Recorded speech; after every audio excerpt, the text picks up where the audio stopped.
Welcome back. Basic to high. Okay students, तो आज के लेक्चर में हम बात करने वाले हैं स्ट्रक्चर ऑफ एटम के बारे में। और स्ट्रक्चर ऑफ एटम के बारे में बात करने से पहले एटम क्या होता है ये बात करेंगे हम। ठीक है, तो एंशिएंट से चलते हैं थोड़ा। चैप्टर का नेम है स्ट्रक्चर, ठीक है ना, ऑफ एटम। अब एटम के स्ट्रक्चर में क्या होता है? इलेक्ट्रॉन होता है, न्यूट्रॉन होता है और प्रोटॉन होता है। न्यूट्रॉन प्रोटॉन न्यूक्लियस के अंदर होता है और इलेक्ट्रॉन न्यूक्लियस के बाहर होता है। ठीक है, तो हम बात करते हैं अब एंशिएंट टाइम से थोड़ा, क्योंकि आपको पता है कि मैं थोड़ा शुरू से चलता हूँ। ठीक है, तो शुरू से शुरू करते हैं फिर से। एंशिएंट इंडियन फिलोसफर जो थे, उन्होंने बोला कि जो मैटर होता है वो 5 एलिमेंट का बना होता है। 5 एलिमेंट का बना होता है और उस 5 एलिमेंट्स में एयर, वाटर, फायर, स्काई और अर्थ नेम रखा। बोला कि ये जो 5 एलिमेंट हैं इसी से मैटर बना हुआ है। ठीक है, हमारा मैटर। ठीक है, उसके बाद महर्षि कन्नड़ जो थे, इन्होंने बोला कि जो मैटर होते हैं वो परमाणु से मिलकर बने होते हैं। ठीक है, और ग्रीक फिलोसफर जो थे, ग्रीक फिलोसफर, उन्होंने बोला कि जो मैटर होते हैं वो एटम, एक ग्रीक वर्ड है जिसका मतलब ही होता है इनडिविजिबल, जिसको डिवाइड नहीं कर सकते हैं। अल्टीमेट पार्टिकल, आखिरी पार्टिकल होता है मैटर का। जैसे कोई चीज है, अगर उसको तोड़ो तोड़ो तोड़ो तोड़ो तोड़ो, तोड़ते चले जाओ, एक ऐसा पार्ट बचेगा। ठीक है, एक ऐसा पार्ट बचेगा। मान लो कि ये बॉक्स है, इसको काटते रहो काटते रहो काटते रहो काटते रहो काटते रहो काटते रहो, तो एक ऐसा पार्ट इसका बचेगा जो फिर नहीं कट सकता है, उसी को एटम बोल दिया गया। जॉन डाल्टन ने भी बोला। ठीक है, अब डाल्टन ने थ्योरी कुछ दी थी, इसलिए ये फेमस हो गए। ये एक स्कूल टीचर थे। इन्होंने भी कहा था कि जो सभी मैटर होते हैं वो एटम के बने होते हैं, लेकिन और भी अच्छे से डिफाइन किया इन्होंने, और अच्छे से डिफाइन किया। जैसे कि मैं ये इरेज कर दूं।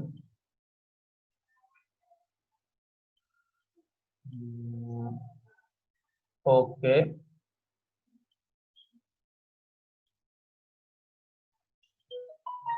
ठीक है, ओके।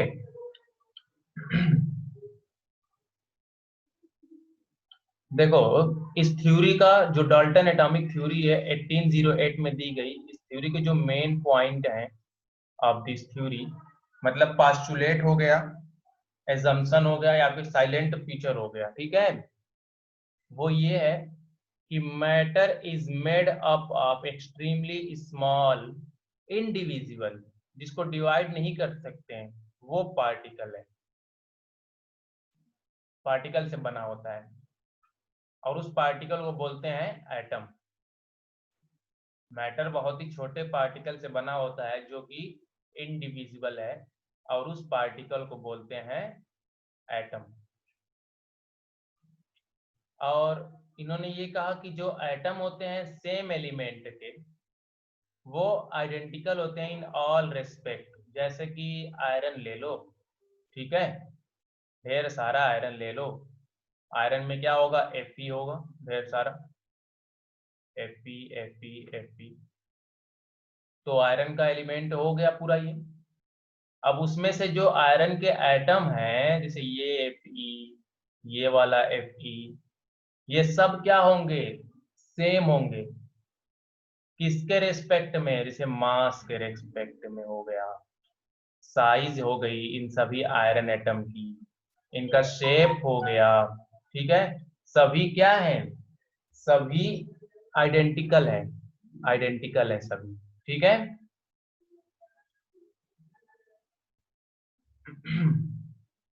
उसके बाद थर्ड पॉइंट पे चलते हैं,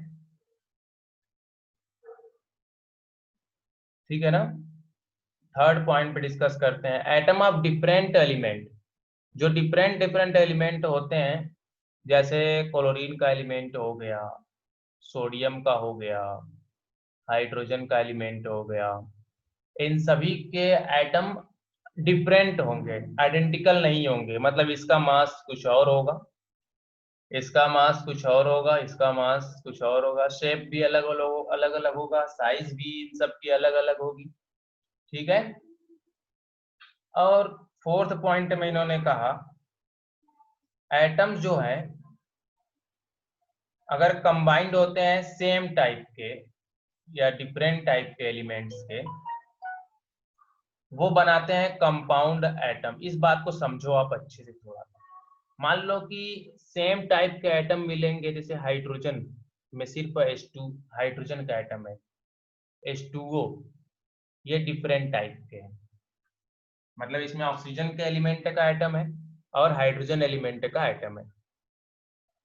अब ये सेम टाइप के मिल रहे हैं ना, तो ये भी मॉलिक्यूल बना रहे हैं, इसी को कंपाउंड एटम बोला। अब इसको मॉलिक्यूल बोला जाता है। ये जो मॉलिक्यूल है ना, ये एलिमेंट का है H2, और H2O जो मॉलिक्यूल है ये कंपाउंड का है, क्योंकि सेम टाइप के एटम मिलकर एलिमेंट का मॉलिक्यूल बनाते हैं और डिफरेंट टाइप के एटम मिलकर कंपाउंड का मॉलिक्यूल बनाते हैं। ये चीज आप याद रखना, ठीक है ना। उन्होंने यही बोल दिया कि सेम टाइप या डिफरेंट टाइप के एटम मिलेंगे अगर, तो कंपाउंड एटम बनाएंगे, मतलब मॉलिक्यूल बनाएंगे। कंपाउंड एटम मतलब मॉलिक्यूल बनाएंगे, ठीक है। अब atoms combine to form molecule in simple whole number ratio. ये आपको पता होगा लॉ ऑफ कांस्टेंट प्रोपोर्शन। मतलब कि फिक्स्ड कंपोजिशन होती है, फिक्स्ड प्रोपोर्शन होता है। जैसे कि पानी ले लो आप कहीं से भी, तो उसमें H2O ही होगा। अब बाई मास क्या होगा इसका रेशियो, हाइड्रोजन का 2 हो जाएगा मास और ऑक्सीजन का 16 हो जाएगा। इसका रेशियो क्या हो जाएगा, 1:8। ये तो हमारा हो गया लॉ ऑफ कांस्टेंट प्रोपोर्शन, ठीक है ना, फिक्स्ड है। इसका रेशियो बाई मास क्या है, फिक्स्ड है, ठीक है। इन्होंने बोला कि सिंपल होल नंबर रेशियो में कंबाइंड होते हैं ना, सिंपल होल नंबर रेशियो में कंबाइंड होते हैं। अब सिंपल होल नंबर रेशियो क्या हो गया, यहाँ पर वही बात हो गई कि बाई मास क्या है, ये फिक्स्ड है। तो यहाँ पर भी वाटर जब भी लेंगे तो 2 हाइड्रोजन रहेगा और 1 ऑक्सीजन रहेगा, तो 2:1 का रेशियो हो गया। अब NaCl ले लो आप, सोडियम क्लोराइड, यहाँ पर भी क्या हो गया, 1:1 का रेशियो हो गया। अमोनिया ले लो, ठीक है ना, NH3 ले लो, ठीक है, यहाँ पर क्या हो गया, 1:3 का रेशियो हो गया। सिंपल रेशियो है ना ये, ठीक है, तो ये बात सहमत है। अब इन्होंने बोला एटम ऑफ 2 एलिमेंट में कंबाइन इन डिफरेंट रेशियो। मान लो 2 एलिमेंट के जो एटम है, जैसे सल्फर है यहाँ पर एक एटम, एक ऑक्सीजन है, सल्फर है, ऑक्सीजन है, तो सल्फर और ऑक्सीजन के साथ दो तरह से भी कंबाइंड होता है, अलग अलग रेशियो में भी कंबाइंड हो सकता है। जैसे यहाँ पर 1:2 है और सल्फर ही ऑक्सीजन के साथ 1:3 के रेशियो से कंबाइंड हो सकता है। इसी को ना बोलते हैं लॉ ऑफ मल्टीपल प्रोपोर्शन। तो इसको एक्सप्लेन कर दिया उन्होंने, लॉ ऑफ मल्टीपल प्रोपोर्शन को भी एक्सप्लेन कर दिया, ठीक है। अब इन्होंने ये भी बोला atom take part in a chemical reaction, ठीक है। ये इन्होंने माना है सारे पॉइंट, जो इनका एजम्पशन था, पोस्टुलेट है इनका मेन पॉइंट एटॉमिक थ्योरी के अंदर। इन्होंने ये भी बोला कि atom can neither be created not destroy. अब law of conservation of mass क्या कहता है, matter can not be created not destroy. अब मैटर किसका बना रहता है, मैटर किसका बना होता है, एटम का बना होता है। तो जब मैटर क्रिएट और डिस्ट्रॉय नहीं हो सकता है, तो एटम का बना है, तो एटम भी क्या होगा, क्रिएट और डिस्ट्रॉय नहीं होगा। ये लॉ ऑफ कंजर्वेशन ऑफ मास को प्रूव कर दिए। ठीक है ना, जो लॉ ऑफ केमिकल कॉम्बिनेशन थे डाल्टन ने ही इसको एक्सप्लेन किया था। ठीक है ना। ओके, तो आगे बढ़ते हैं हम।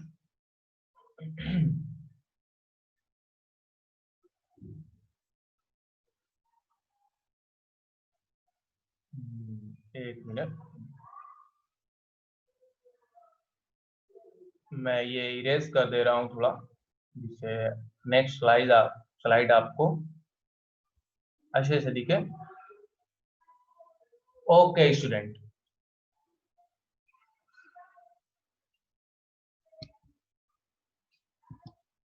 लिमिटेशन। ठीक है, डाल्टन एटॉमिक थ्योरी की लिमिटेशन क्या थी, ड्रॉबैक क्या था। ठीक है, इन्होंने एक्सप्लेन नहीं किया, it could not explain why atom of different element have different masses, size, valencies. Mass, size और वैलेंसीज जो होती है अलग अलग क्यों है, क्योंकि उसमें प्रोटॉन अलग अलग होते हैं। ठीक है ना, प्रोटॉन इलेक्ट्रॉन अलग अलग होते हैं। ये सब तो पता नहीं था, इन्होंने एक्सप्लेन नहीं किया कि क्यों। उन्होंने बोल दिया था कि डिफरेंट एटम के जो मास होते हैं डिफरेंट होते हैं, क्यों ये नहीं बताया। और वह एटम क्यों कंबाइंड होते हैं ये भी नहीं बताया इन्होंने।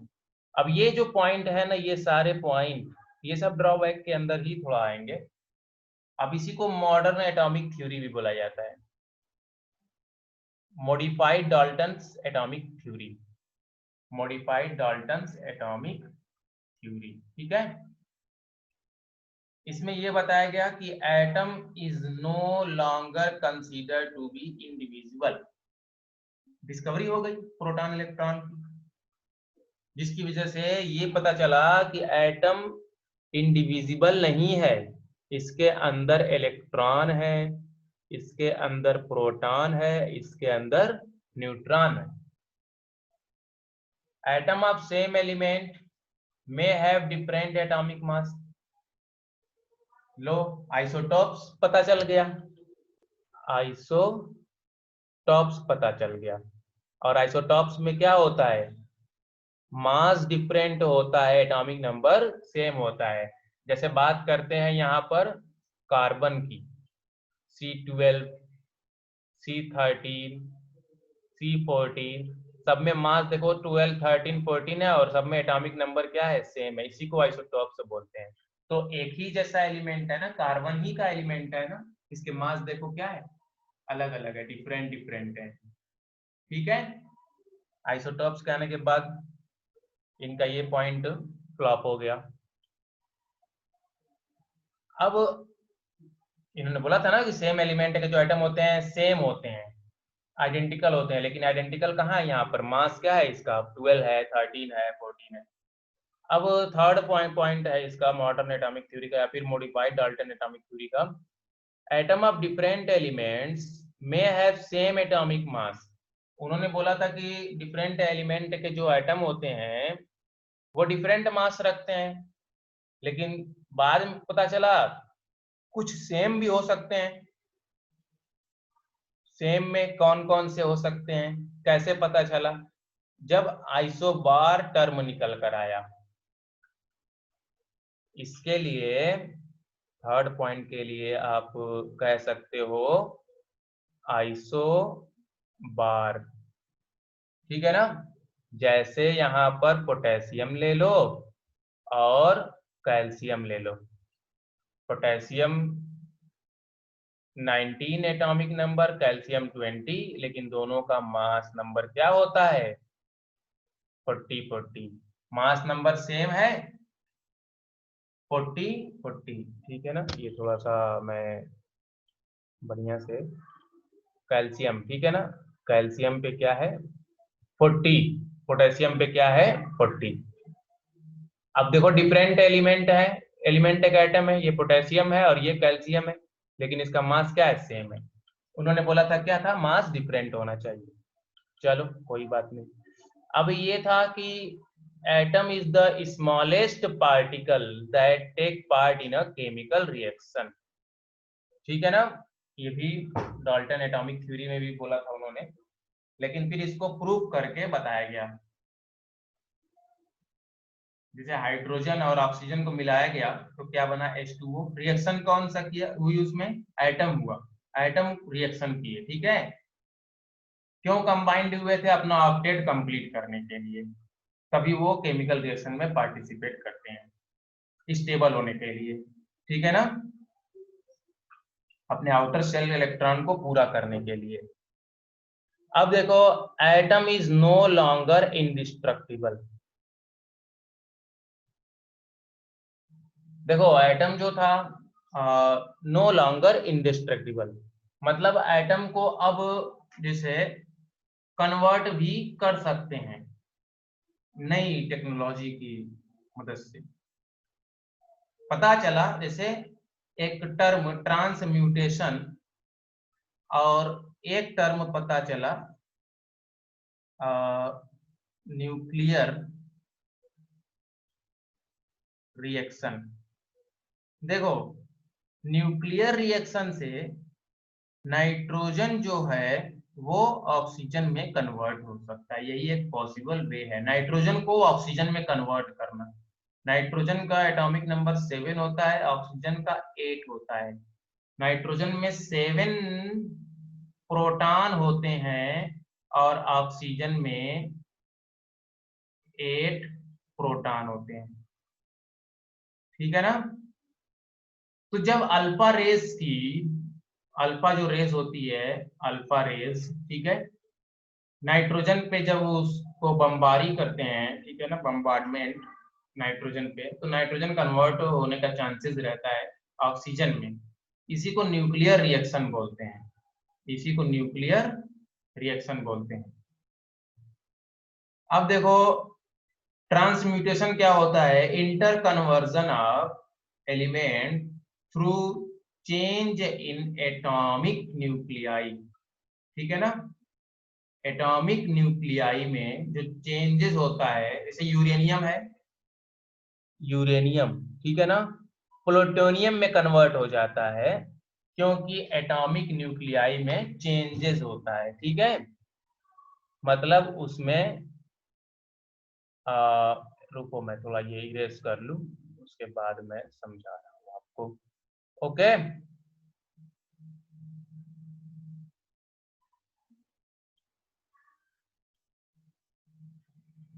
ठीक है, देखो यूरेनियम जो होता है स्टूडेंट, प्लूटोनियम में कन्वर्ट हो जाता है, इसी को बोलते हैं ट्रांसम्यूटेशन। यूरेनियम प्लूटोनियम में कन्वर्ट हो जाता है, इसको बोलते हैं ट्रांसम्यूटेशन, ठीक है। अब इसमें कैसे कन्वर्ट होता है, इसमें होता क्या है स्टूडेंट, जैसे कि मान लो यूरेनियम है, ठीक है ना, इसका होता है 92 एटॉमिक नंबर, और प्लूटोनियम का होता है 94, ठीक है ना, 92 से 94 हो गया। इसमें क्या हुआ, न्यूक्लियाई में चेंजेस हुआ है इसके, मतलब प्रोटॉन और न्यूट्रॉन में। इसका मास होता है 235 और इसका मास होता है 239, ठीक है ना। यहाँ पे 92 से 94 हो गया है और मास भी इसका क्या हो गया है, डिफरेंट हुआ है। इसी को बहुत ज्यादा डीपली नहीं जाना है, ये एक न्यूक्लियर फिजिक्स में और ट्रांसम्यूटेशन के अंदर बहुत सारी चीजें मतलब आएंगी। तो ये सिर्फ यही है कि inter conversion of element through change in atomic nuclei, atomic nuclei में चेंज कर दिया जाता है, ठीक है, जिसको ट्रांसम्यूटेशन बोलते हैं, ट्रांसम्यूटेशन। ये न्यूट्रॉन के इंटरेक्शन से होता है, ठीक है ना, न्यूट्रॉन के इंटरेक्शन से होता है। अब ठीक है, ये तो हो गया डाल्टन की थ्योरी। नेक्स्ट लेक्चर में हम पढ़ने वाले हैं डिस्कवरी ऑफ इलेक्ट्रॉन, जो कि विलियम क्रूक से स्टार्ट करेंगे, ठीक है। Okay student. Have a good day, पढ़ाई आप करते रहो।